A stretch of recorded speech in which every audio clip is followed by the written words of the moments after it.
ایک دن میں اور میرے دوست آفس کی کینٹین پر بیٹھے چائے پی رہے تھے۔ میں نے جب ان کی جانب غور سے دیکھا تو وہ بجھے بجھے سے تھے۔ وجہ پوچھی تو کہنے لگے، مجھے آج مرے ہوئے 3 سال ہو گئے۔ میں نے نظریں اٹھا کر ان کی آنکھوں میں دیکھا، جہاں اس جملے کے ساتھ ہی دنیا بھر کی نقاہت اتر آئی تھی۔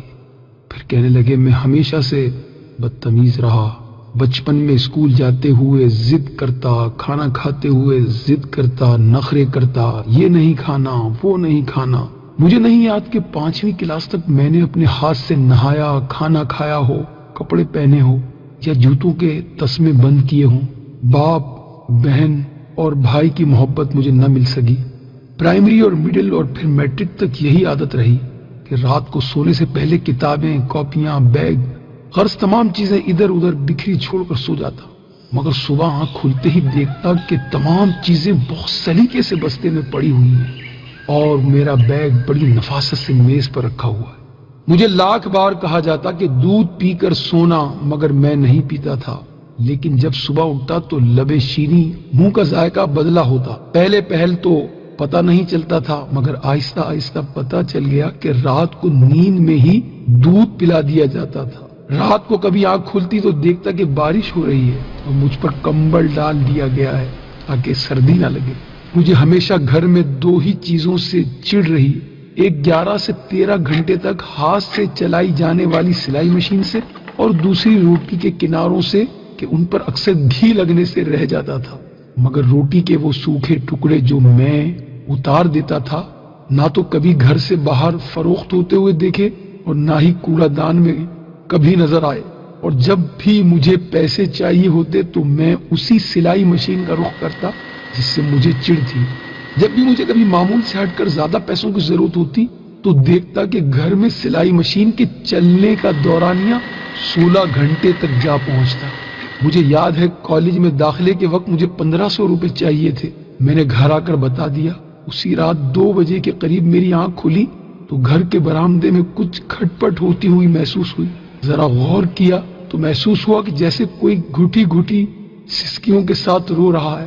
چپکے سے برآمدے میں جا کر دیکھا تو موٹے شیشے کا چشمہ لگائے میری ماں جانے کب سے مشین میں دھاگا ڈالنے کی مسلسل کوشش کر رہی ہے اور ساتھ ساتھ آنسو بھی گر رہے ہیں۔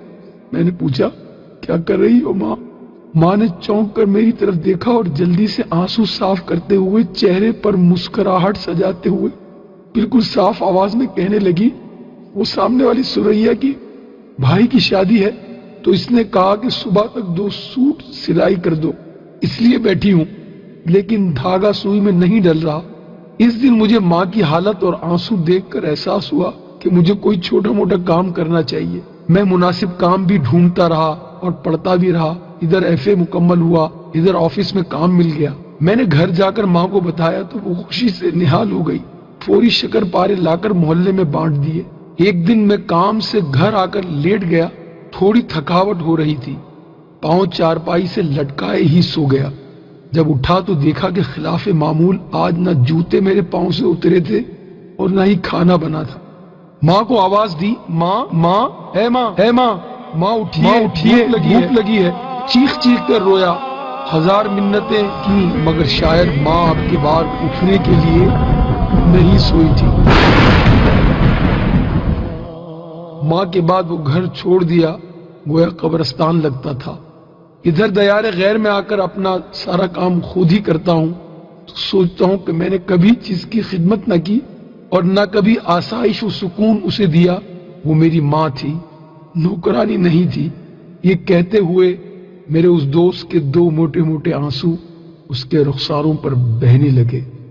اللہ تعالیٰ میرے اور جن کے بھی والدین حیات ہیں، سب کے والدین کو ایمان اور صحت کے ساتھ خوش رکھے۔